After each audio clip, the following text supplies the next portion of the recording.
Oh, this is our thumbnail right here. I guess we're starting. Hello, friends. Welcome. Keeper of the Light replay for Heart of a Lion here. This is Archon 5. He's playing KotL 4. This isn't KotL 4. Where is he? Here we go, KotL 4. So, you mentioned you really want to focus on your overall kind of game sense, decision-making around that. So, that's what we'll focus on, which thank goodness for that, because not a great Keeper of the Light player, apparently. So, don't think I could tell you your Keeper of the Light track record looks better than mine. I will say, so let's see, KotL Axe, Wraith King, Ogre. I think you would know based on when they picked, right? Because I just like step in, so it's kind of weird. But based on their pick order, whoever picked in the first phase, probably the supports, and whoever picked last, probably the mid. So for me, I'm not fully sure who between like Ogre, Silencer, and Skywrath, who's the 4, 5, or 2. But if I had to guess, it's probably Ogre down here. And I feel like that means you could start boots instead of these things. Why? Because they are both melee heroes. And Ogre only does damage to you if he's next to you. I mean, I know he can throw out a spell, but we did an Ogre replay recently, which I wouldn't blame you if you hadn't watched, because it was like Herald level, so if you feel like that's not useful, that's fine. But one thing I mentioned in that replay was like, Ogre should just walk up to you and try to hit you. And when you're on top of the opponent, then you can cast your slow and then hit them. Because if you cast your slow from far away, you still have to catch up to them, and they're just going to run away from you at that time. Which means, if he just throws the slow at you, that's honestly a waste on his part. I think it's not good use of his mana, and you've got a couple tangos, he'll sustain through those fine. If he waits to try to get on top of you, that's better, but if you just have boots, he'll never get on top of you, right? Unless you walk into him through the trees or something. So I could see a boot start working fine this game. But I don't hate this either, honestly, because it could be a Skywrath, could be Silencer, and then at that point the regen's a little nicer. I think you're still rushing Tranquils. And now we know it's Ogre, so what I said works. If it was any of these heroes, you might have a harder time because you aren't good at right-click trading. Well, let's not get too far into it because you are against the Ogre, so let's just focus on that. Alright, so you got an axe. This should go pretty well for you guys. I feel like you can blast out. Okay, so see, this is exactly how you end up next to him. Alright. So, this is fine. You're chasing the Ogre. You see how he disappears around this tree. So let's theory craft. Where could he be? Well, you know he's out of sight here, and you have vision here temporarily because of axe. But let's pretend you don't have vision of here anyways. He could be running back to tower, in which case, chasing like this is fine. Or he could be waiting here for you to do that, and then he'll be right on top of you, and then who wins a trade? You with your 44 damage and 1 armor, or the Ogre, 52 damage, 7 armor, an Orb of Venom, a stun to keep on top of you. Who wins that? It's the Ogre. So, if he runs home, this movement's fine. If he didn't run home, this movement's really bad for you. I mean, it's not like game losing, but you're going to lose a good amount of health. So there's no reason to take that risk, is what I'm getting to. So if you want to keep chasing him, because he might be running to the tower and you can keep harassing him, but you don't want to run into him if he's standing right here, don't walk straight forward like this. So we see in the free cam, he's waiting here for you. He like baited you in. If you had run this way, you turn this tree corner and you can see, oh, he's waiting here. Perfect. You kept your distance. But if he was running back, then you get here, you see him over here, you'll probably catch up because you're fast for like 1 more auto attack, maybe 2. But like, is it that big of a deal that you didn't, like, let's say he was running home and you chased this way. You probably get like 3 auto attacks, 3 or 4. You know, that's not a massive deal, especially to an Ogre. So it's more important for you to not take damage than it is for you to auto attack him like once or twice, because he's an Ogre with a ton of armor and a ton of regen. Look, this guy has an Orb of Venom and 4 tangos, and he has 5.5 regen. You bought a Ring of Regen, and you're half of the regen he has and a fraction of the armor. So any of those right trades, not good for you, if you're right on top of each other.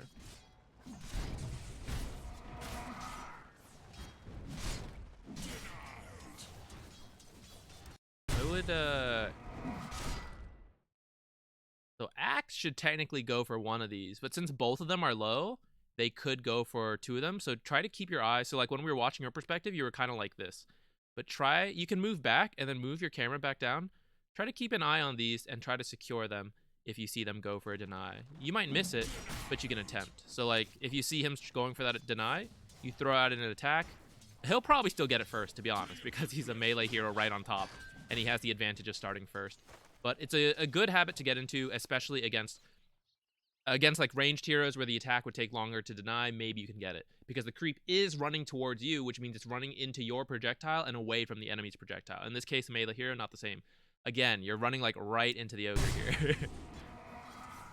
So poking is fine. We lose sight of him, so you should be careful running through the trees. And we don't know where he is, which means in theory he could be right here, and turns out that is where he is. And now this is really bad. Look at your attack range. This is how far. This is as close as you ever need to be to this guy. You stand here, he's here. Or you're like here, he's here. So when you're a ranged versus melee matchup, you need to be really careful traversing these trees. That's why I did that whole Quelling Blade video about the position 5. Because if you're a ranged hero versus the melee hero, you just can't let them get on top of you. And the way melee heroes get on top of you when they're slower and melee is by abusing these like trees to get through sight. So this is like the second time he's right on top of you. And you're going to get away because you're fast. But like, what if he, I don't know, he started with the stun. I feel like he should start with the slow and then like Orb of Venom slow you like with his spell. And then like get a pretty favorable trade. So far you haven't been punished too hard for this. Now be a little careful about those range creep getting denied. If you hit them, you gotta run in. I think you were trying to. Hold on, let's let this play out and see what happens real quick.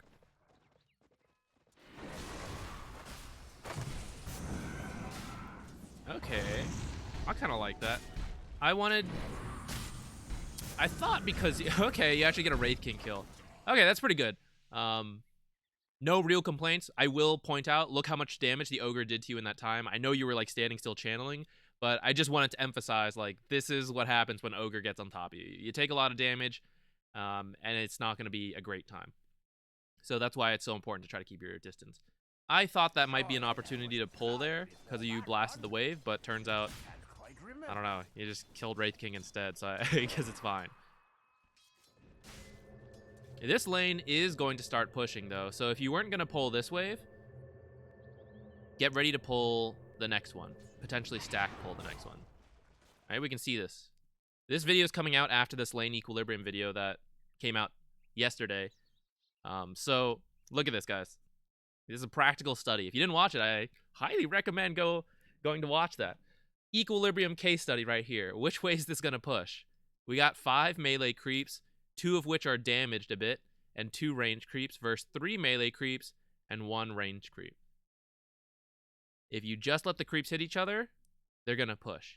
Even if you do your best to control these creeps, which would be to deny these as soon as possible, so you could probably deny this one, you're 4 and 2 versus 4. Or 3 and 1, technically. The 3 melees, 1 ranged. This one will drop below deny range pretty quickly. You can deny that one. But then it's still 3 melee versus 3 melee, and then 2 range versus 1 range. There's like no way you can control this wave. So you have 2 choices. You either still play it out and let it be a slow push, or you really shove it in and get ready to do a pull or dive. When you have a keeper and an axe, the diving is much more of an option than many other heroes have. Because you have an easy time. Many carries will just like run in circles around the tower. That makes it the blast really easy. Axe, also good at diving, but at level 2, maybe you don't want to versus an ogre and a Wraith King. So if you don't want to dive, that's okay. The next creep wave also hasn't spawned yet, so it's nowhere near. So you don't quite have to shove this in. But I want to paint all these possibilities to you so that you know these are the options you're trying to choose from. So let's see what you end up doing. I think he can see you, can't he? Maybe he can't. I would do it,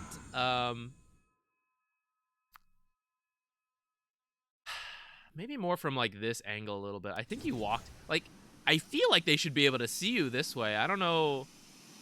Maybe not. I mean, I guess we can check real quick, huh? Let's go to, Oh, just barely. You are clearly a better KotL player than I am. Still, I'd be a little careful of this one. It feels like it's kind of close. But the idea is pretty good, and you made sure to get the range creep, so that's good. Okay, pull time. Pull time.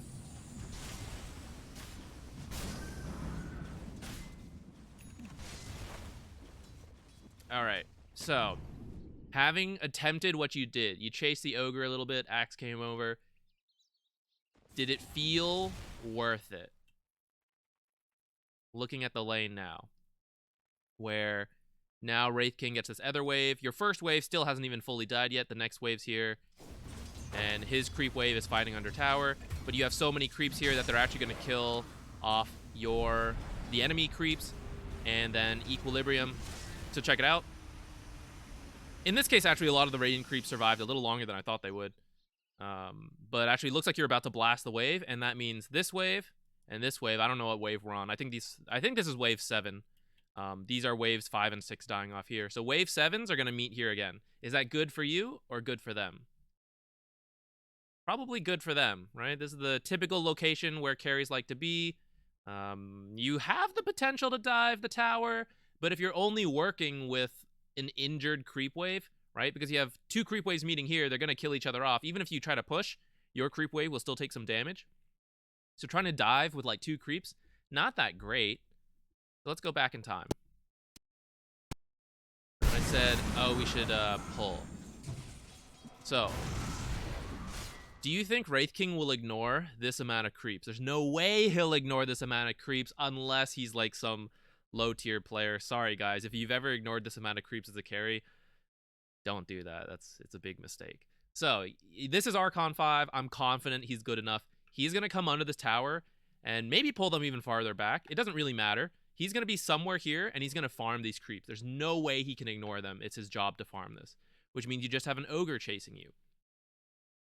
It means ogre is the only one who can try to stop anything you do right now. And if he goes out too far, he'll be in a dangerous position because you have an axe and you have a KotL. So right now, he realizes I can't go out too far. He turns around. This is actually a big mistake on his part. I think he actually should be guaranteeing that you don't do this pull. And that's what I thought he was chasing you for, but he missed the timing too. He just became focused on his own positioning. This is even better than I thought. You even have a stacked camp here. If you pull this creep wave into this camp, what will happen? This camp will kill that creep wave. Will you guys farm this? You probably could. If you want to blast it twice and then Axe stands in the middle, he'll counter Helix farm this while the creeps die. Maybe let the creeps die first and then finish farming it. What happens in that meantime? Wraith King down here, farming these creeps. Ogre, who knows what Ogre will do, to be honest. Maybe he'll attempt his own pull, maybe he'll try to sap the XP. But if you're splitting the XP between 2 Dire heroes and 1 Radiant hero, which team is getting more experience? It's the Dire team. And then who's getting all the last hits between a KotL, Axe, and Ogre? God, it better be your team. Like, if this Ogre steals all these last hits, you guys are, I don't know. So this would be good for you. And what's Wraith King doing? A high-level Wraith King would probably pull the creeps over and contest with the Ogre as well. But in this level, I highly doubt it's going to happen. He's going to stay down here. And what's that mean? It means, let's look at last hits real quick. So let's say Wraith King catches up on farm a little bit. He gets this creep wave. This is like creep wave 5 and 6, we said. But you guys get this hard camp, 2 hard camps, and you kill off creep wave 7, so Wraith King misses all of it. Radiant creep wave 7 is then going to push up here, and you're going to balance it here, and that means the wave can now stay here. Do you think Wraith King's happy with that? Against Axe KotL, who could just run him down? No. Plus, if you start up here, having watched the lane equilibrium video, you should know this will eventually push and build up a large wave. And that's actually kind of good for you because Axe is reaching the point where he could dive this Wraith King under tower. And so you kind of want to have this chance to build up a big creep wave. When you keep the creep wave here, like let's say wave 7s meet here like it will when we play this out, you're not really going to get to build up a big creep wave because you're going to kill one wave, it's going to push, and creep wave 7 is going to die under the tower. And then creep wave 8 is going to get here, and it's still 4 creeps. But if you're here, you have the chance to build up a large creep wave and then dive the Wraith King with it. So pulling here would have been really big for the lane. And running at this ogre, right? It didn't matter. It didn't do anything at all. Now Wraith King gets the next creep wave at 7. You get the D ward, but you could have gotten that anyways. It didn't matter at all. I think that W probably doesn't matter too much either. All right, so now you think to pull, but now you don't have this huge creep wave keeping Wraith King here. And in fact, if Wraith King's paying attention, he should notice, hey, we're missing 2 creeps. I feel like he should kill these, push it out, and then walk up here a bit. Or at least he's like closer for the creeps. You do have an axe, you can like quickly kill the wave. So I don't know, that worked out a little better than I thought it would, to be honest. You see how you never get like a big creep wave building when it's like right here? Sometimes you don't want to build up big creep waves, but as a 4 position with an axe, you very well might want to. Ah, my tea is still hot.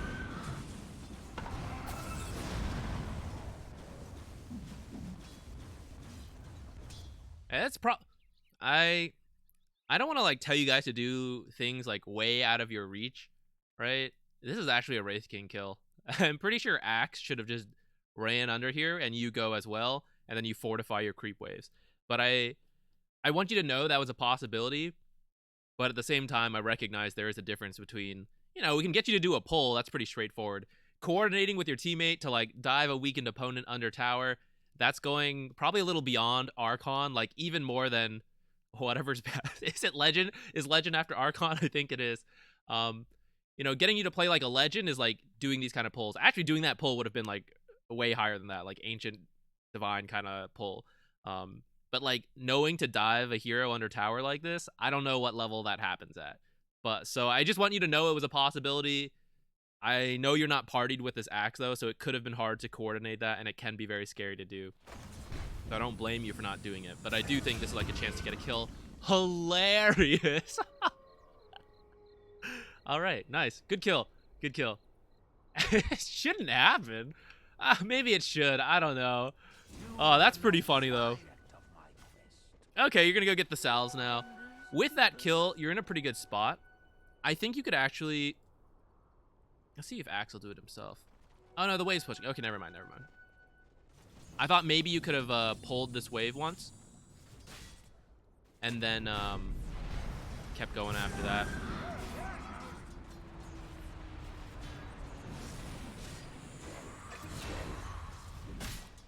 Alright, you're rapidly reaching the point where you're not quite needed in lane. Especially with that Wraith King kill. Axe is now officially ahead of the Wraith King. Right around now, you've got your Tranquil Boots, you're really fast. You should think about going to triple stack this dire jungle. Axe will be okay on his own. And in fact, he'd love to be on his own for a little bit. And you've got some people who can clear waves. Or clear stacked camps. You've got an Axe. You've got yourself, if you want to, you know, farm them a little bit yourself. You got a Viper. Spectre one day will do it. She's not going to do it anytime soon. And we don't even need to worry about Warlock. If you can get this Viper a good start, though, that's pretty strong, right? He can just... Look how many melee heroes there are in this game. And then, frankly, some fragile ranged heroes, which if he gets on top of them, Viper is probably just going to kill him. And so we want him to be strong as soon as possible. You know, he doesn't have Nether Toxin. All right. Whatever. You and Axe can still farm them. And a Viper who gets any points in Nether Toxin could also farm, say, a small camp, hard camp. Ancients, you probably leave for, like, Axe. But I think it's something you have the full opportunity to do right now. To walk over here, triple stack. So what you do, hit this at 52, blast this at... Or I'm sorry, start channeling this way so it hits at like... It hits at like 53.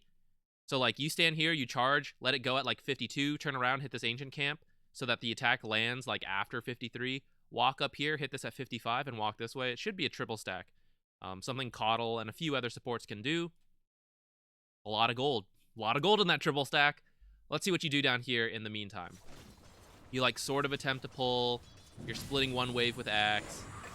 Axe would have gotten all that farm without you, right? You probably had to leave a little sooner than when I paused, to be honest. You probably had to leave at like 5:30-ish. But maybe not. You're kind of fast. I'm not 100% sure where.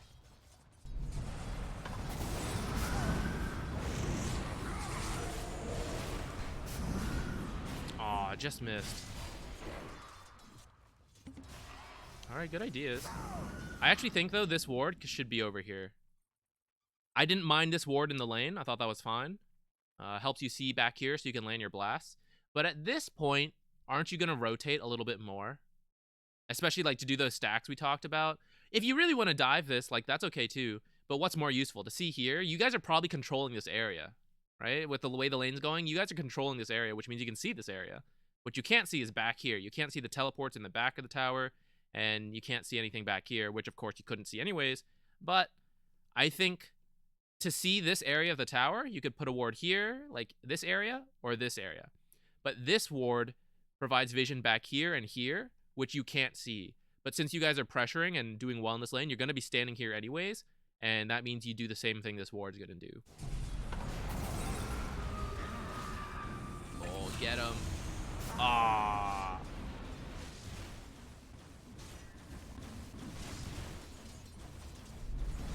I would be blasting this creep wave. Alright, you're blasting it for the Wraith King. The reason you should blast this creep wave sooner, though, is because of this catapult. This catapult will help you kill this tower. Plus, you know, Ogre's really weak, which means if you get under the tower, you're probably going to kill him. So it's just Wraith King versus two of you. You two are... Well, Axe isn't so healthy anymore. Actually, where's his Axe's stuff? Oh, he's got something on the way. If Axe was a little healthier, this would be easier. But I think you guys should just shove this under the wave for two reasons. Shove it under the tower for two reasons. One, this catapult. Keep it alive. Keep as many of your creeps alive as possible so that they tank the tower for you, and the catapult gets to do a bunch of damage. Secondly, if Wraith King tries to contest, then you have a bunch of creeps, you have an Axe, you have a KotL, and you kill him. If Ogre tries to help him, you just randomly kill the Ogre too with the blast because we saw how low he was. So this is a great opportunity to shove it in, but instead you don't... this is like okay tower damage, but you know, I think you could have gotten a lot more. See, at this point, it doesn't matter, right? You have like 4 creeps. Yeah, the creeps will do a little bit of damage, but like the catapult is what does all the tower damage, really. Getting a couple too many tower shots. Doesn't matter too much because you have the tranquils, but it does matter a little bit.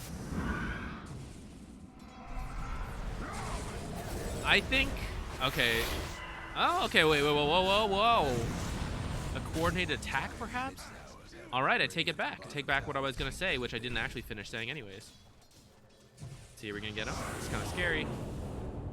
Radiant's bottom tower ain't a pretty sight. Okay, if that was coordinated, because I think you are partied with, you partied with? Okay, you're partied with 2 of them, the other support and the mid laner. Oh, never mind, so it's not the Spectre. But if you coordinated that with the Spectre, then it's okay. But I was going to say, blasting the way for the tower, the catapult, all of that was good. And then after that, you weren't really needed. Axe will be fine on his own. It would be better for you to, like, go deny farm from the Wraith King to pull one wave and then, like, build up a big creep wave to do it again, because we said, like, one creep wave won't do much here. So you could do that, or you could take the time to go, like, stack, something like that. Things that add more value to your team rather than you and Axe just splitting single creep waves. Like, it's not really a lot. Heck, even if you just stand here and farm this small camp or stand here and farm this ancient wave, or sorry, hard camp, I think that adds more value to your team than you and Axe. Like, Axe will get all those last hits because he's doing okay. Although I think you guys could be punishing this Wraith King more based on some of the stuff we talked about. But yeah, I think you... I don't know, I still think you leave, honestly. I don't think Spectre needs to die like that. I think what you... or to come in like that. Like, if you want the kill, that's good. But I think we could do it better. Like, if you go, you leave this after the catapult dives, you leave Axe here with 1 wave, you pull the next wave here. You farm this, so that's great. You and Axe get this, and hopefully not the enemy. The wave pushes up here, and then you build up a double or triple wave, and then the Spectre ults in. Because isn't that way scarier to have, like, this triple wave of creeps pushing in, and then 3 heroes, versus when you guys did it, which was, like, 1 wave, and then the 3 heroes. But even if you get a kill, you only have a couple creeps, which probably died in the time you were doing the dive, and then you don't really get a tower out of it. So this could have been done a lot cleaner, and you then get the tower out of it, and then you guys don't, like, stay so long and die in return. My tea colder now? It is.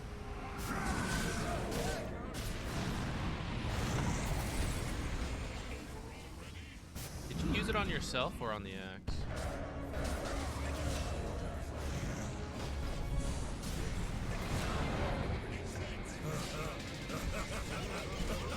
Do I hate this? What are we laughing about? So for one, all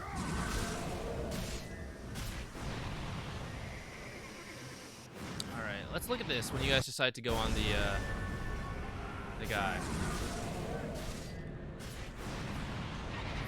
So you know who you might have seen with a different ward? If this ward was somewhere over here or here, you might have seen this Mars coming in. Now, if we placed it back here like we were talking about, you probably wouldn't have seen this Mars. But knowing that you don't need it here gives you the option to put it anywhere back here. And if you ended up deciding to put it like here or something, you would have seen this Mars coming in. You probably still wouldn't have seen that Ogre TPing in, because I think he did it like right here. Once you see this Mars, you can't walk right next to the axe. You kind of have to... What am I saying here? Axe is the most valuable kill. Right? He's the offlaner. They want to kill. Even though you guys are at the same level right now, actually, because you're splitting a bit too much of the XP with him. But he's the most valuable kill. So, you kind of have to bait them. You kind of have to run this way. Or, like, up through the trees and Axe goes further to the right. Because his Mars Arena of the Blood can only hit so much. So if you run this way and Axe goes this way, he then has to choose, do I go chase the Axe, or do I kill this KotL who's running right in front of me? And it's kind of a guaranteed kill, right? If you're right next to him, he'll probably kill you. But then Axe probably gets away.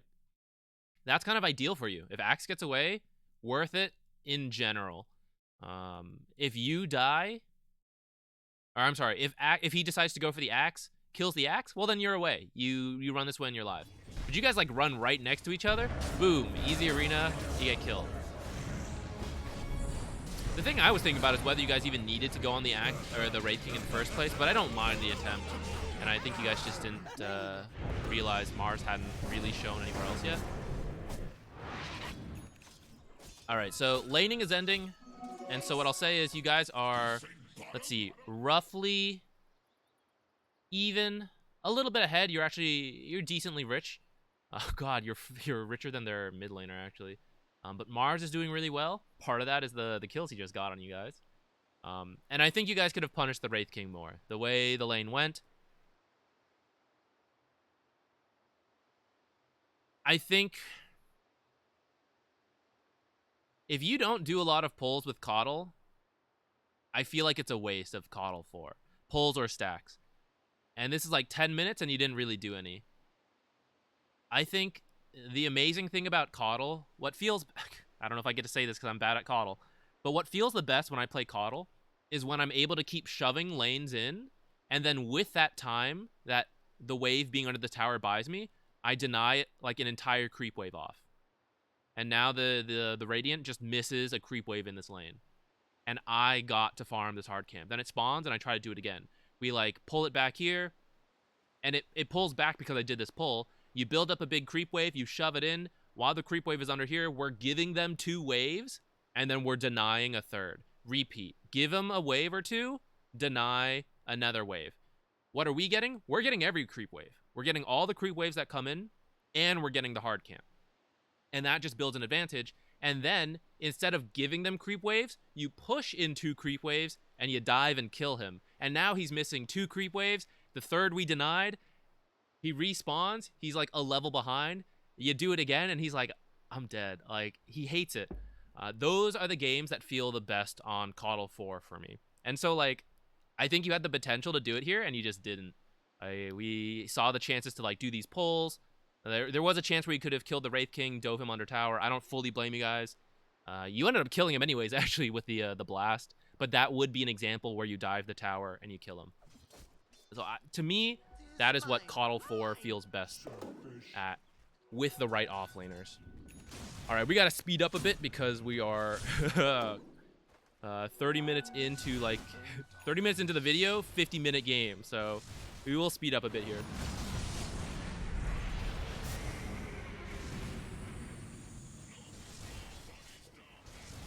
You do have a little bit of an awkward support duo, Warlock KotL.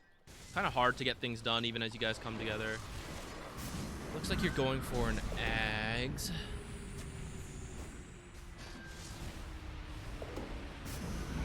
I would also throw out a Force Staff to save people from this Skywrath. Glimmer could be possible, but Warlock might do that. See what he's building. Glimmer and Force Staff between the two of you would be really nice, and I think you like... Actually, you're okay with either, to be honest. So I'll leave it up to you which one you want to buy. But the Glimmer, just generally good to get away from these scary melee heroes, and the magic resistance to save whoever gets Skywrath ulted. The Force Staff does something very similar. Keep yourself away from these guys, and then when someone gets ulted, you use it. The reason items like that are really good are because items don't get silenced. You're picking up this Aghanims, and then he's going to global silence, and you're not going to be able to use it until it's over. So having a Glimmer or a Force Staff, those don't get stopped. And that's pretty good against silences. And then you can go for the Ags later, I feel like. But if you're doing well enough, like, maybe it's fine. I've definitely done it, you know. But I'm just throwing it out there, at least. If you want to take it, like, very safely, very seriously, I do think Force Staff or Glimmer is better. You moved your mouse. I don't think you actually looked, though. Your mouse, like, clicked over here. I think your eyes were looking. But you got to go click and, like, see what's happening. And plus, I think you want to rotate there. You are incredible at defending towers, but not actually that good at taking towers because you just kill creeps. And that can be good for pushing towers, but it does mean that at the end of the day, the damage is all from the creeps, which means if you have an offlaner who can clear creeps, you're not really needed to push the tower. Axe can kill creeps totally fine on his own. Aggressively, he can kill creeps the exact same way you can. Defensively, he cannot. To defend the tower, Axe has to run in and get threatened by the enemy heroes and almost die. You're like back here in the trees blasting the wave and they don't get to do anything. You're extremely safe. So you do have to come click here, see what the scenario is and whether you need to teleport and defend this tower. Even if you can't save whoever they were killing, Viper. You have to look and see like, okay, 4 heroes are killing the mid hero. What do you think they're going to do? I guess this is Archon, so they might just go jungle, but they, tactically taking the tower is the correct decision after that. And so you want to stop that. Yeah, so see, like, Axe could have done this on its own, right? Okay, you just ulted. You know what I think would be cool? I think you call the Spectre down here. Actually, maybe you're doing it. No, you're not. I think you ult the Spectre to this bottom tower, this bottom lane here, and then you TP mid to defend this. And then that way, Spectre still has her teleport. She gets to farm this area, and if they come chase her out, she gets to TP away. Or haunt away. Right now, she's, like, against the Skywrath, which might be fine, but is also kind of... Well, actually, he's not a core Skywrath, so never mind. But... You know, other times I feel like Mars should be up here pressuring her. I guess in this game, maybe it's fine to leave her up here, but in other games when she's getting pressured in that safe lane, do think about bringing her down here, because that forces... The Wraith King's not doing amazing. He's not going to kill the Spectre. So that Spectre versus Wraith King's fine. If the enemy brings a bunch of heroes down and you guys have map awareness, plus you've got this ward, Spectre daggers into the trees, TP's top. The enemy team rotated down here, they can't rotate top. Or maybe if they walk down here, then they TP top. But... I don't know. Odds are someone TP down here, and someone will not be able to go top. Like moving your carry around is kind of good. Oh, so the Spectre did die up here. Look at that.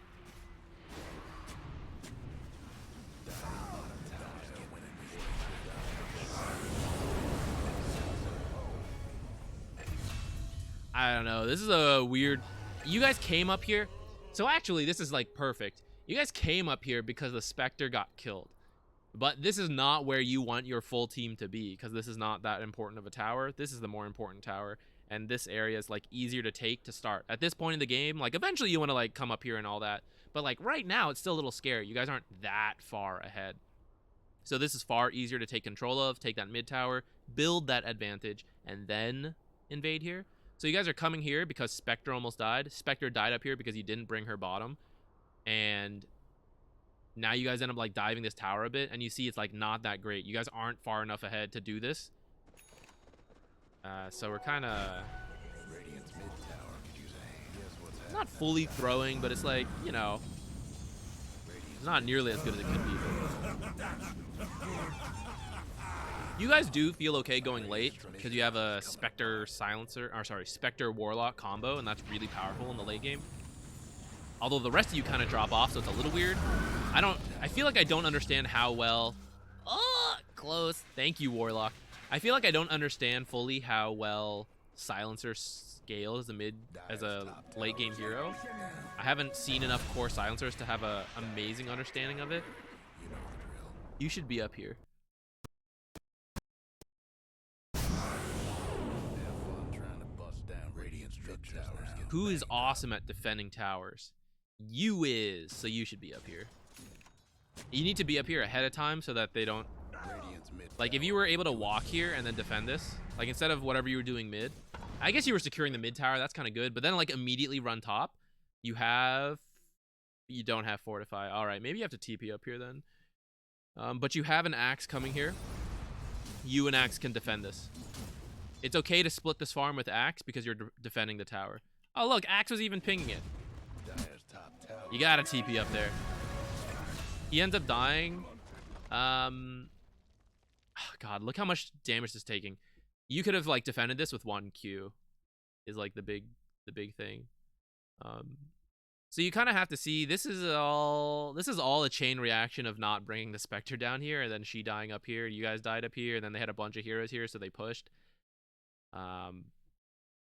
As KotL, I feel like you need to look to see what lane needs the most defending and then go there. Unless someone else can do it, but in this case you can't. So now you're defending the tier 2, but like, you know, the tier 2 is just not nearly as nice as the tier 1. You don't want to come out too far because you haven't seen them leave. Whoops. I guess I wouldn't have expected them to have a ward like right there to spot you moving up, but yeah, just be a little careful. And you saw 3 take the tower. Unless you see them somewhere else, it's most likely that they're diffusing out of this area or they're waiting in this area. If you see them all rotate bottom like TPs, and then you know you're good. But until you see them, you have to like be careful about that because you should know how easily you can die. And we saw how easily you can die. How about that?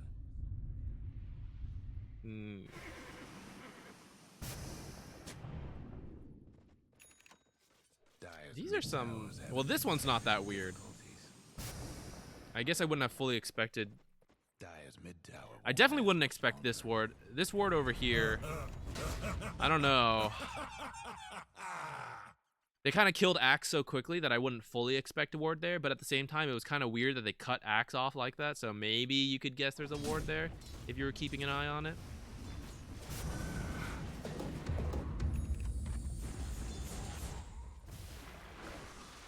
Should keep an eye on the time. I don't think I've seen you do too many stacks. I think that's a bit of a waste. KotL's a hero who can like easily triple stack things. Bottom, getting pushed again. You're getting here a little too late. You need to see where they're going. It's really important to like check the laves. And one Spectre ult, you can't go for that rune. You have to like go help your team, I feel like. The rune's not that important. The kill for Spectre is totally worth giving up like 2 runes for, I feel like. And maybe 2's a lot. At least 1 rune though. Plus that rune's on your half of the map, right? Like, with the Spectre ult, I can see they're literally all bottom. No one's gonna take this rune until later, so you can just leave it.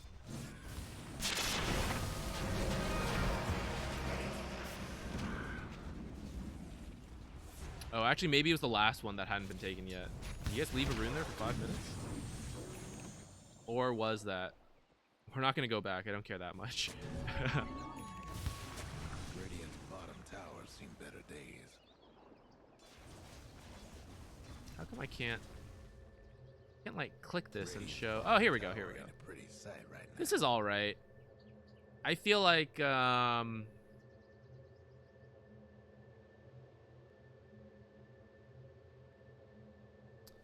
don't know how to say what I want to say here actually.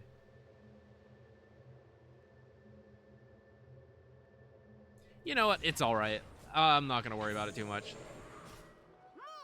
I was just gonna okay. I was gonna nitpick. I feel like it's better like over here more, but I don't know how to explain why, and so maybe I'm just wrong. Maybe I'm just thinking too much into it. In the end, this is like still pretty good vision. Yeah. I think my thought is that if you wanted this ward, like if you wanted to place a ward in this area so you can play aggressively here, what you need to be scared about is like people teleporting here, or people teleporting here, or walking into the area to jump you here. What this feels like is like it's very unlikely to catch anyone teleporting here because of how little tower vision it gives. Walking through, sure, but not teleporting in.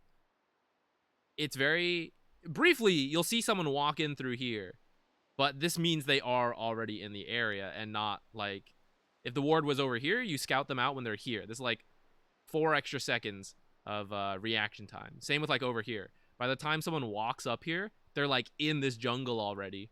And Mars, blink. Yeah, so Mars pops up here, sees you, blink, stun, spear, whatever. Whereas if the ward's like here, you see Mars walk in, you have the reaction time to leave. Mars is not going to blink blindly up the hill. But when he gets up to the hill, he'll blink further and then try to catch you. So like this ward, funny enough, I would have been okay with this ward like over here a bit more, even though this technically gives less vision over here, but it does a better job at seeing this tower and seeing people teleport and walk through here to give you the time. Like if someone teleports here, you don't even know, but at least if the ward's here, you'll see it, or see like a teleport back here, or like see someone pop out, like teleport back here and then pop out over here or here. This won't see that. And that means that at least you know this area is safe and these areas are still scary, but like that means it's a little safer to play this area because you see people coming in through the tower. And if they do come through here, this ward will see them when they're like over here, but like we said, it makes this area safe because that means if you see someone pop up here and you're over here, you have plenty of time to react. But if you want to play in this area, then the ward needs to be like further out. So it turns out I think I did know how to explain what I wanted to say. That's getting really nitpicky about a single ward though, which is why I almost just let it go, but I don't know, it's what we're here for, right? God, right. Okay, we gotta speed up. This is gonna be a really long video. Though actually, I feel like we went really in depth into laning phase. Maybe we should just stop it there. We'll keep going. We'll go to about an hour and see where we're at. I am conscious of the videos getting too long.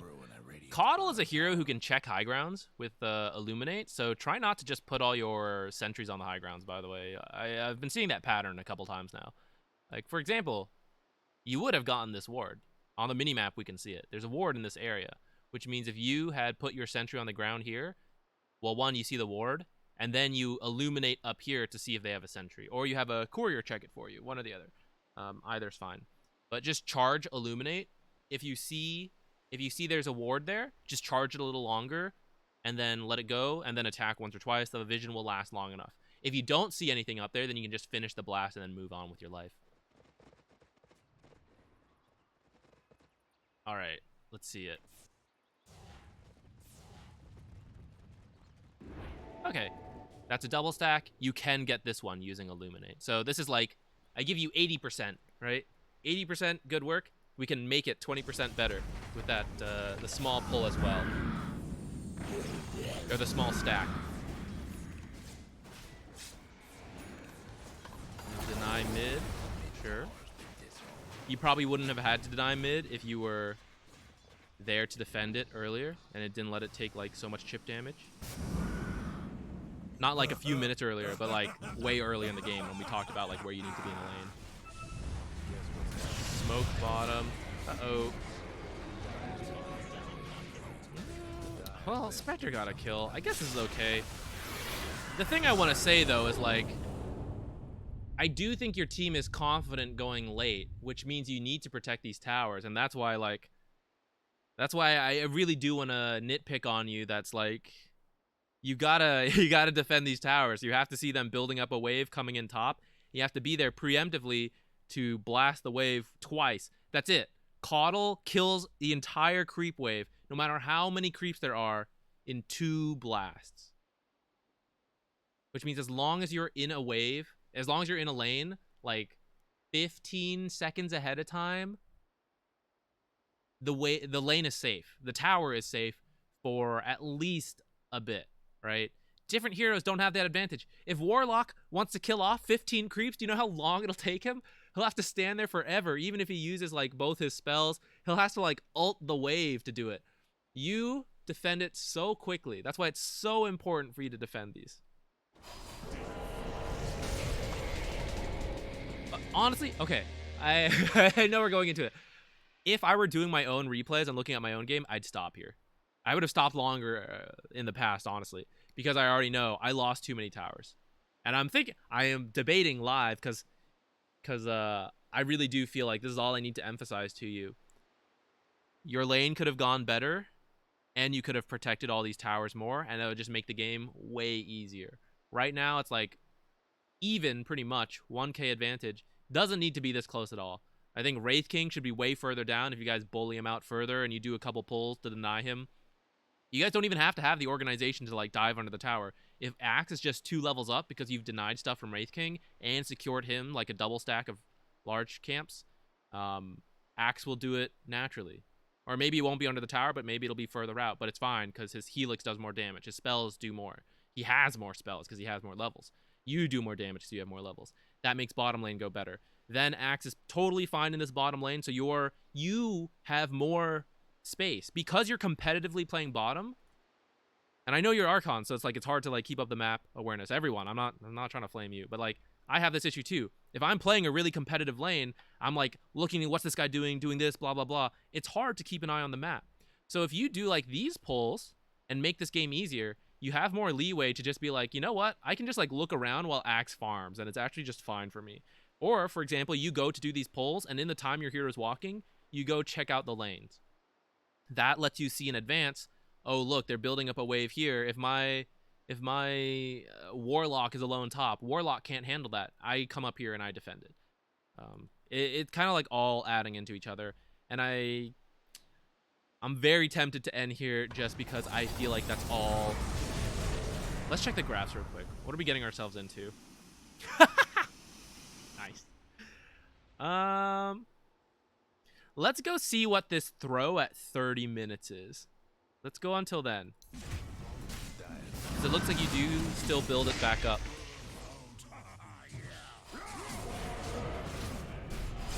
A couple kills like this definitely helps. And now the silencer. Awesome. Okay.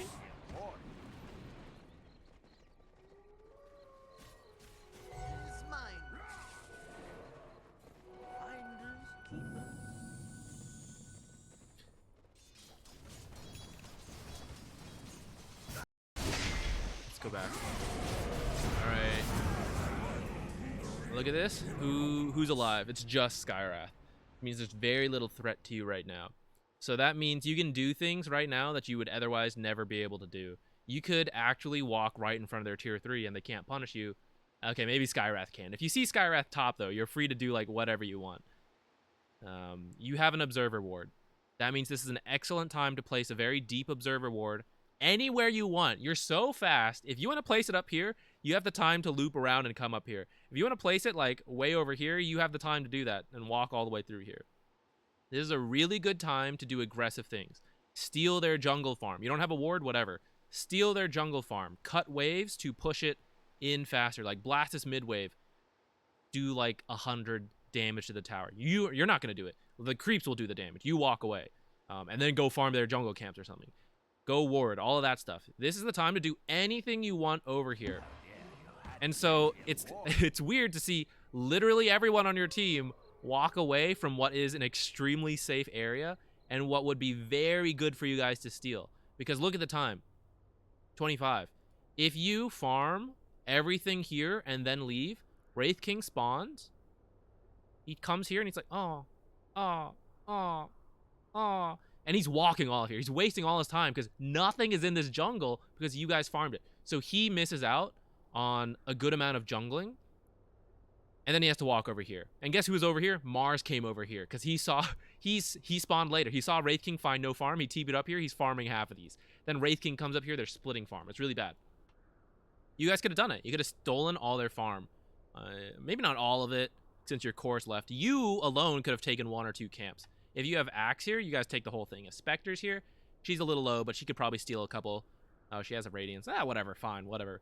The point is, it's like, you guys just missed an opportunity here. You're not going to get a tower because of how the game's going. That's fine.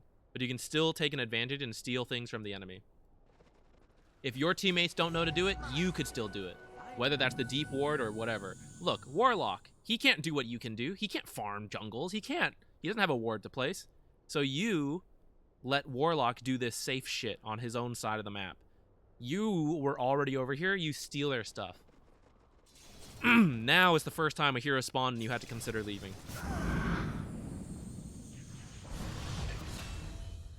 Rest in peace, Warlock. Now that people are up, you can't be over here. Yeah. Come on, Warlock. What are you thinking?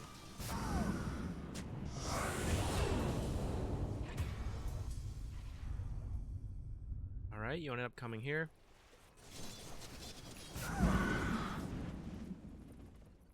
So here's an idea for you. I can't even flame you because I think this is what I would do. I would have done the same thing. I actually think, after watching Insania and just thinking more about KotL, I think what you should have done, all you care about is Spectre farming a lot. How much farm can she get up here? With this tower here, is it that important for her to take this tower? Like, anyone else can do it. It's better for her to go farm other things. I actually think you should recall the Spectre here and let her move like this way to farm wherever over here, and you like head back top. If you want to like be with Axe and pressure this, it's fine. You know why? Because Spectre can haunt back into this fight.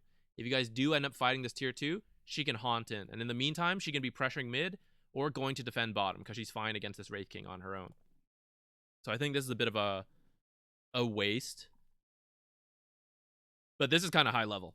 I think I would have made the same mistake. So now that I can see it, and I think like I want to make different decisions on KotL, I'm gonna share that with you so that you can make like this immortal level rotation. God, maybe it's not even immortal. Maybe I'm just learning how to play. Maybe I'm just learning how to play KotL at an Archon level. But I think that would have been the like really next level play. Okay, you're not gonna die here. God, I hope. Whoa! Okay, close. I think you'll live. Same deal. 5 heroes are dead. You have a ward. You've got Tranquil Boots. You're fine. Your KotL, your mana will be fine.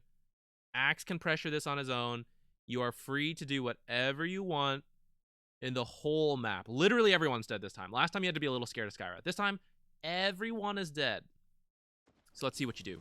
Radiant's top tower's in bad You've shape. been given a tango. You're trying to do some inventory management right now. Oh, I guess it was kind of close. You almost did die, but fortunately, you've been kept alive. Thanks, guys.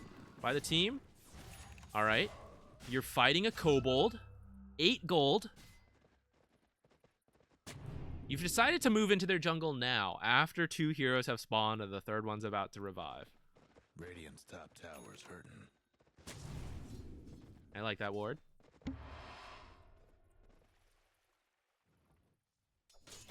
All right, they're all about to spawn now. Mars is up. He's the last guy you have to be really scared of. So let's recap what you did. With our infinite freedom for, I think you had at least 15 seconds for Skywrath to be up, and then I think it was like 30 for the others. You killed a kobold for 8 gold, and then you placed a sentry and an observer, which honestly, that part's pretty good. But the kobold for 8 gold when you could have, let's see, this is like 70 gold, 60 gold. I forget what the average is. I think it's 66 on average. You could have taken this one. That's like 80 to 90 gold on average, I think. You could have placed this ward, right? You could have, the Warlock saves you. You do your inventory management a little faster. You dig something up if you want, but then you just leave. It's just a kobold. Don't waste your time on it. If you like if you're back here killing time, you can kill the kobold. If you have unlimited freedom to do anything, and you're spending it to kill a kobold that you could have killed like anywhere else, Like, just leave the Kobold. Come steal their hard camp. Steal this. Call Axe over here. Tell them to come here. Farm their Ancients. Help Axe shove the lane, like, blast the wave so that Axe can come farm these jungle camps, and then you come over here, place this ward, blast midden, and then you guys leave. You've done so much more, right? Instead, we got a Kobold. That's literally it. Axe pushed in the wave, and you guys got a Kobold. Both supports got a Kobold and prevented you from dying. And then you place these wards. But you guys could have done the same thing, shoved this in. You could have dug up the Kobold hits Axe, and the Kobold killed itself. Axe farms like 2 camps, you place these wards, blast in mid. Do you see how much, like, how big of a difference in impact off of one fight that could have been? And this is, like, really the difference between all the different ranks. It's, like, how much you capitalize on these opportunities. And right now, we saw you, like, you guys win this huge fight, and didn't capitalize for shit on anything. 8 gold from a Kobold! I don't even know if it was 8. I'm pretty sure it's 8, right? I feel like anytime I kill that Kobold, it's like 8 gold. You'll dig up another one and then we'll see. Alright, let's see you guys start to throw. I think that's what I want to get up to, and then we might stop. Oh, what are you building? Is this like a Lotus? Or could it be a Meteor Hammer? Oh, you're going for a pipe.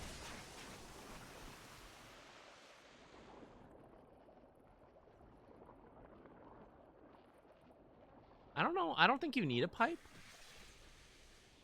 Avoid ever... Try to never get a Glimmer Cape and a pipe. If you want a pipe, then go for the pipe. Forget the Glimmer. But the way magic resistance stacks, it's generally not worth it for the same hero to get both pipe and a Glimmer. So if, like, Warlock had got the Glimmer and you got the Force Staff, then you can get the pipe. And it's, like, not such a waste. But it's like it's a pretty big waste for you to get both on one hero. Whereas if he gets the Glimmer and you get the pipe, when you're next to each other, it doesn't, like, yeah, there is diminishing returns, but like it's still pretty good. Plus, when you guys are separate, then you get a pipe for wherever you are, and Warlock gets a Glimmer for wherever he is. But when you have the same, the resistances really drop off in value, and all the magic resistance is always around you. So try not to get both of those items, guys. Unless it's like the most magic heavy damage game I've ever seen. Like Zeus, Pugna, Leshrac, you know, like just straight magic damage. Who else? Jakiro, KotL, right? Against those 5 heroes, like all magic damage. This time you have to worry about like a Mars and a Wraith King, and then Glaives is pure damage, so the magic resist doesn't even matter. So it's really, you're here for the Skywrath and a bit of the Glaives and stuff. And yeah, I know they have spells, but like it's really not that significant. You're not dying because of the magic damage from Spear, right? So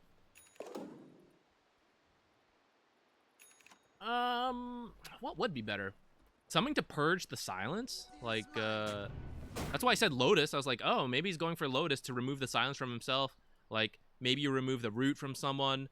Any of the silence from Skywrath, the silence from this guy, reflect any potential spells like the stun, armor for yourself, general resistance. So like I thought Lotus might be okay. Spectre's not a good medallion hero. Greaves? Usually I'm not a huge fan of going into Greaves after like a Tranquil boost, but if you really wanted to this game, I feel like it would be okay because Greaves would remove silences and provide armor aura against these guys and give your team like a bunch of sustain, and I think that favors you guys because you have like the Warlock and the Spectre. I feel like longer fights are generally good for you guys, sustain through the silence and then like reflect a ton of damage on the Spectre, all that. Force Staff I still think is like good in general. We mentioned that earlier, and you know, you could still go for it. That might be it. Oh, Yule's kind of the same way. Yule's yourself to remove silences, protect yourself. Kite these guys I think could be okay too. Yeah, those are the ones that come to mind.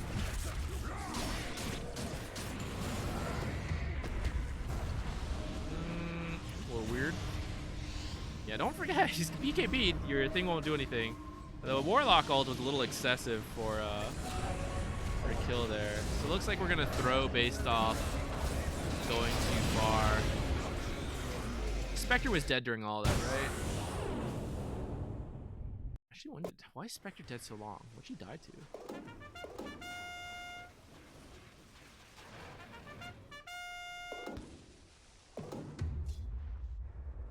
What's happening? She's bottom. No one's on the map. Just the Wraith King. Killed there. I see. All right. I kind of zoned out because the thing about the items. Do you guys want to fight when Spectre's dead? Absolutely not. So it's a little weird you guys stay in this area when you know they were just here killing Spectre. And that leads to this fight where you don't have the Spectre. You guys are using big ult, big abilities without the Spectre. Like this whole time should have just been leaving. Everyone else leaves and you defend this tier 2 by yourself by blasting the wave once or twice. That's like all that should have happened. And then when Spectre's up, maybe you can recall people, teleport in, Spectre on, take the fight. But this is a big throw just because, like, I don't know. I guess you guys just didn't, like, fully respect the fact that we lost Spectre and they're in this area. You guys kept playing in the area. If Spectre's alive, you can do that because she haunts in and then it's like, you know, it's a fight. But that is not what you want.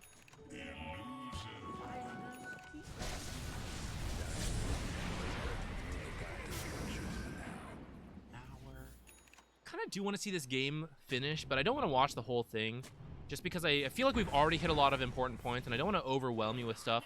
So I actually think what we'll do is we'll jump to about the time they throw and let's see what you guys do right, just in case you or like anyone else is not fully clear what happens. Well, actually, they're only 7k up. I wouldn't even say like they're massively ahead. Probably doesn't start with a Viper kill. Oh shit, maybe it does.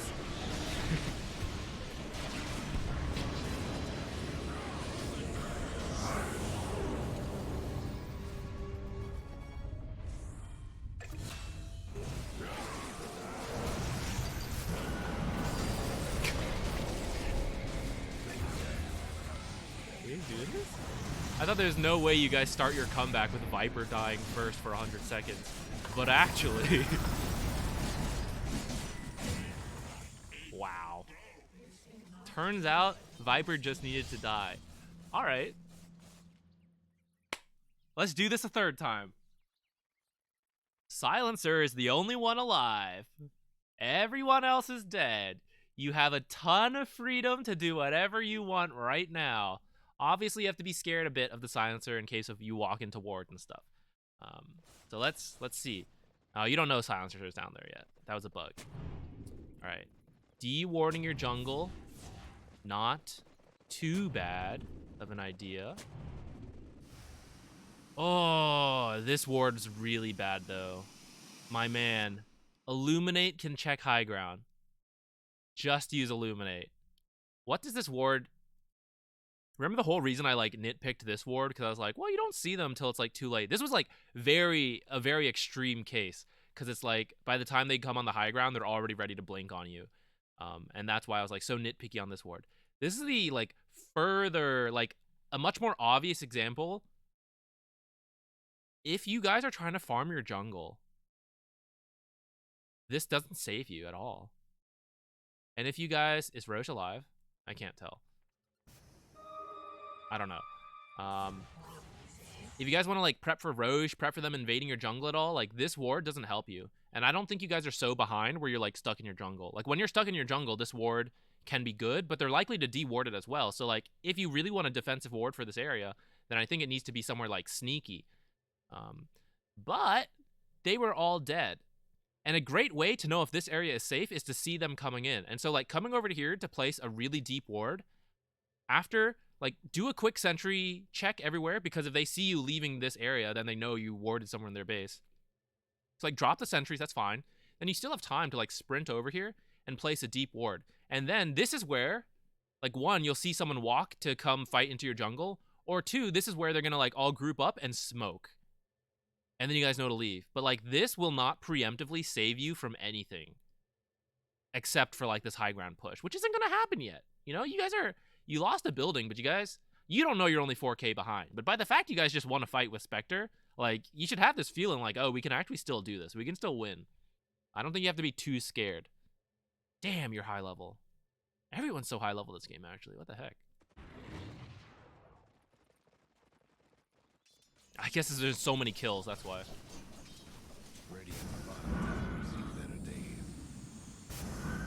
See, everyone, it's not just you.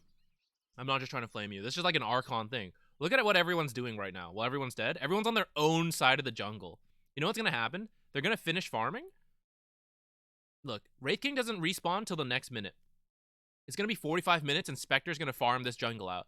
And then someone's going to farm this jungle out. And then it's like, well, what do I do till 46 minutes when the jungle respawns? Because now I'm too scared to go to their side because everyone's alive. But you know where you could be farming right now? You could be farming their half.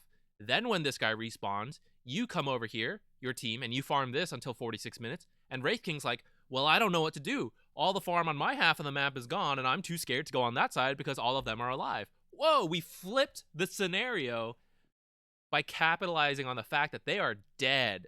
They can't stop me from farming their jungle.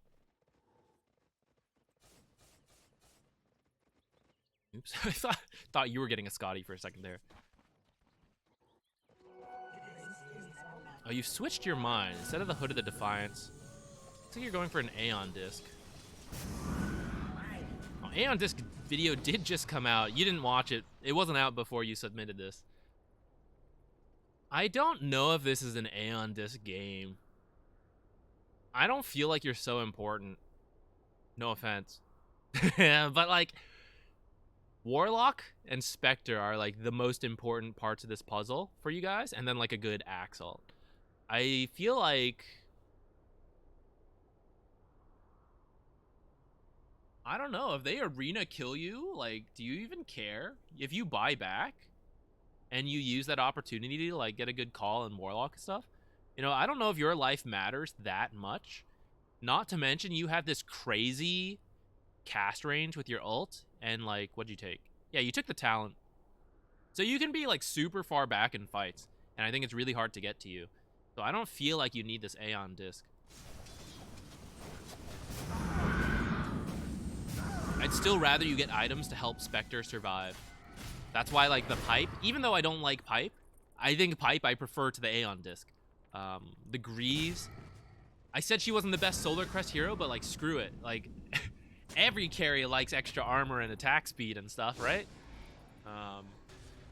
Plus, she has to kill the Wraith King, and Wraith King has to kill her, which means Wraith King, like, what's his damage? His damage is all physical. So when you give her bonus armor, like, that's pretty good.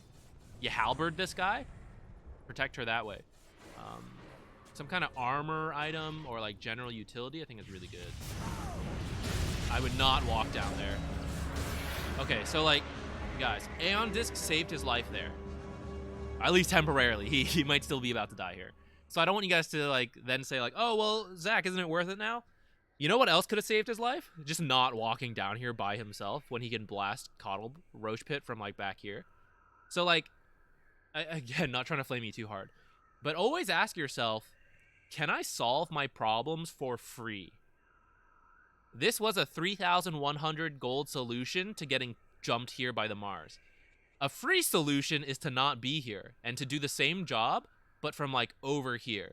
And KotL, or Mars, is going to be more scared to jump this high ground than he is to jump right here. And then we could spend 3,100 gold on something else, like a Solar Crest. So try to solve your issues with free solutions before feeling like, oh, the only way I ever survive, like, Mars jumping me is the Aeon Disc. Another way to survive is just not to get jumped. And if you can do that by buying a Blink for 2,000 gold instead of 3,000 gold, well, that's cheaper and has more, like, general utility. Not always. Like, sometimes you do have to be, like, right in the front of the fight. But in this game, like, I don't think you do. Especially checking that Roach Pit, you definitely need to do. The buyback is good, though, okay, to to bring it back to critique. I like this buyback. I think this is an important fight. They're all buying back. Okay. Start to be a little scared. These guys did buy back. And even though you've now cleaned up, so they shouldn't continue the fight, they may have already TP'd here. which means if Wraith King sees a KotL by himself, there is a good chance he'll just blink stun and try to kill you. And he's definitely got the damage to kill you in time before the team shows up. So once your team picks up those kills, quickly reevaluate. You know, if you're chasing the Ogre, that's fine. What if you run to the Wraith King? I'm dead. What if you run to the Skywrath? I'm dead. So be a little careful here. Back up a bit. Let these guys go in first. You know, is Axe going to get killed immediately by the Wraith King? Probably not. Especially if you're there to Glimmer Cape him and, oh, your ult's down. But, like, you have other abilities, usually, to help him out. If you are too far up, does Axe have time to come blink call the Wraith King if you are, like, really sprinting forward and getting killed? No. In this case, looks like it's fine, but do be careful of that. Support lives do matter in the late game, getting killed way too quickly. Damn, this Axe is getting slapped by this Roshan.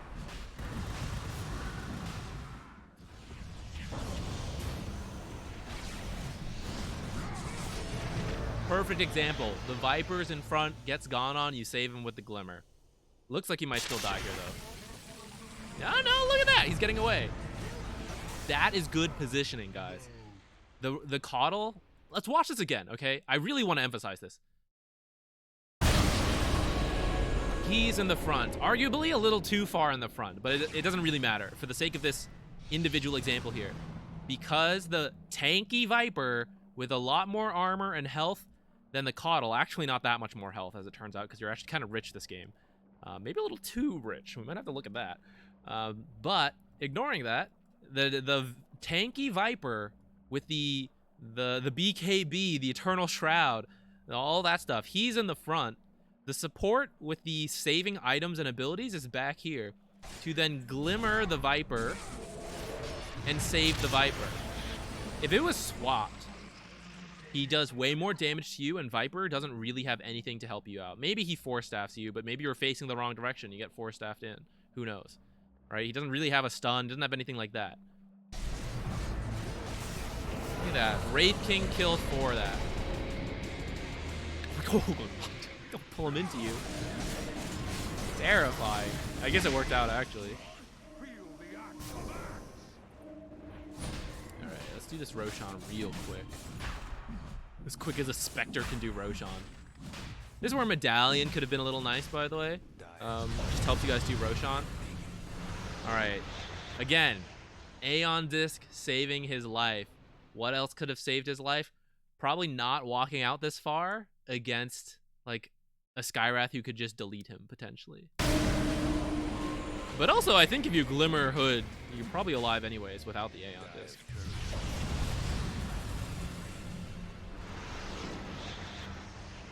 Blast him back!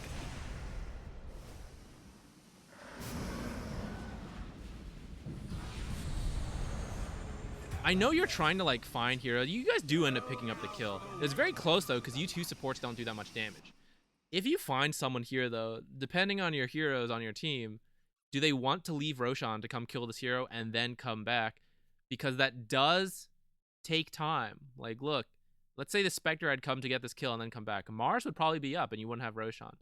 So it's one thing to, like, stand near here and check if anyone's coming in to try to break smokes, things like that, not let them get jumped. And then it's another to, like, run over here. So, like, if you're in this area and Axe was here, Axe is able to call immediately. If you're over here, that's a few seconds difference. That's enough time for Skywrath to kill you. So these are, like, position questions. Positioning that you can think about. The Aeon Disc is helping you to, like, address some of your bad positioning here, but I can give you 3,100 gold this game and not die by just positioning a little safer. And then you could use that gold for whatever you want. Perhaps an Aeon Disc.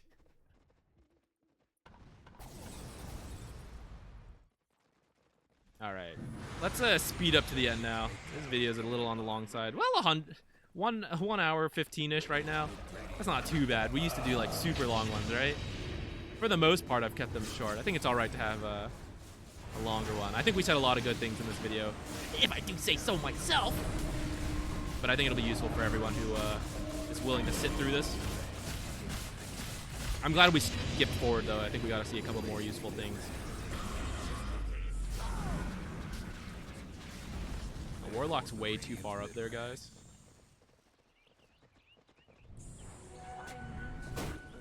It should just be Spectre hitting the towers and maybe the Viper. Why? Spectre has Aegis, and then if she dies twice, she buys back and haunts right back into the fight.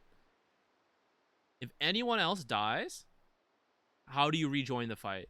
There's no way to rejoin the fight. None of you have Aegis. None of you have a way to instantly teleport back in. Actually, does anyone have bots? No, no one has bots. So the only hero who could come back in is the Spectre. Plus, hopefully she doesn't even have to buy back, right? Where she's got the Aegis. We're hoping for that. Where the hell are you going? Oh my god. I guess this is okay. I guess you guys can go bottom. If any hero were to defend, who should it be, guys? What did I just finish saying? The one hero who can instantly rejoin the fight is Spectre. The Spectre should defend. And you guys can choose, should we keep pushing? If you don't want to, that's okay. But you can back away as a group. If they jump you right now and you have 4 heroes here, how does Viper come back? He can't. You have to keep this stuff in mind. I know you guys, most of us are support players, so it's like you don't usually make this choice. Actually, having said that, you are KotL with recall, but don't forget this did get a little nerfed. At this point, it doesn't matter because you're like maxed out. But it does take time to call this back, and if the enemy has any form of global damage, for example, a Stray, nah, he didn't take the talent. Stray concussive shot, I was gonna say. But recall can be canceled, and it's not instant. It does take time, and sometimes 3 seconds is all it takes to determine a fight. So, like, I still think Spectre should be the one to go back. But with recall, if you guys just play safe until you bring him back in, I guess it's okay. It looks like you're doing it. Okay, maybe that was a preemptive panic by me. Maybe this is fine. Nice ult. You kind of just blasted them all out of your ult, dude. You gotta pick one or the other. Incredible. You actually hit all 5 of them. Then you saved 2 of them. So think about that. Who do you need to hit with this ability? What part of the damage? 100 damage? Doesn't matter that much at this point of the game. What's the big part of this? It's the knockback and the mischance. Who's the most important person to hit with the mischance? Probably this Wraith King and this Silencer. So, if you just use it on these 2 heroes, perhaps knocking the Wraith King further in, away from your Viper, and closer to the center of this thing, you affect the 2 most important heroes with the blind chance, and you knock them back in a way that's useful, versus you still affected a lot of heroes with the blinding light, but like one of them was the Ogre, one's the Skywrath, and one's the Mars. You save these 2, that's bad, and these 2 heroes barely even auto attack to use the mischance. So keep that in mind when you're gonna use the 2 abilities close together. Fight? Okay, there we go. A little late. It's okay. Probably gotta move your camera down a little bit so we can see what's going on. All right, looks like you guys are gonna win here. Yeah, looks like we're good. Let's stop there. Okay. Summary time. I think we said a lot of good things. If you just skip to the summary, I do recommend watching this one out in full. So, laning stage, I thought you did pretty decently. The lane ended up kind of even, though, and I think you guys could have really crushed this lane. So, like, technically, the lane is decent, and that's why I said, like, I think you did decently. But if you think about the potential of what it could have been, kind of on the weak side. All you had to really change was to look for more pulls and or stacks. Once you establish the lead that Axe is okay, you have the freedom to leave the lane and go stack. Or if it's still a bit contested, but you're like building up this lane pushing in, this wave pushing in, then it's like we stack, we pull. We deny a creep wave from the enemy, so we're building our advantage that way. We're getting some farm, we're getting an advantage that way, and then it like snowballs from there. So the lane, you definitely could have done more. Then secondly, after the lane, ignoring how it went, one of KotL's big strengths is simply defending waves that everyone else struggles to defend.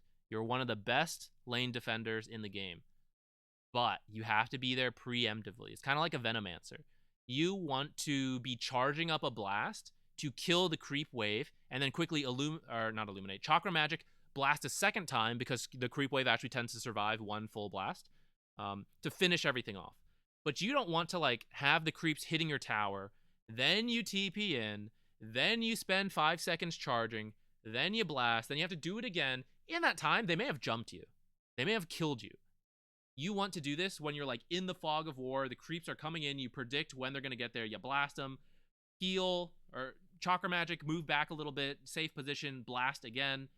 Entire wave is dead. If the enemy jumps you now, it doesn't matter. The creep wave's dead, you've protected the tower.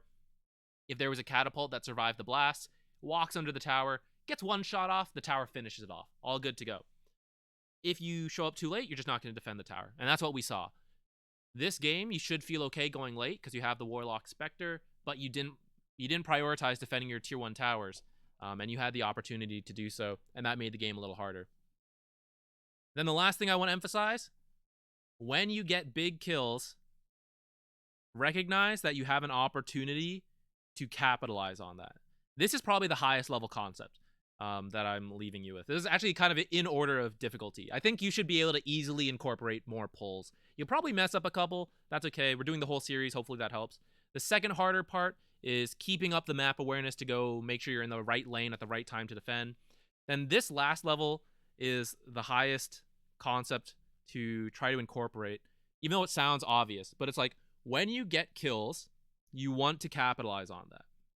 And you're trying to figure out what is the most I could possibly get out of these next 20 or 30 seconds. And we laid out a couple examples. It's like we could go ward, we could stack, we could steal their jungle, things like that. We could shove in this tower.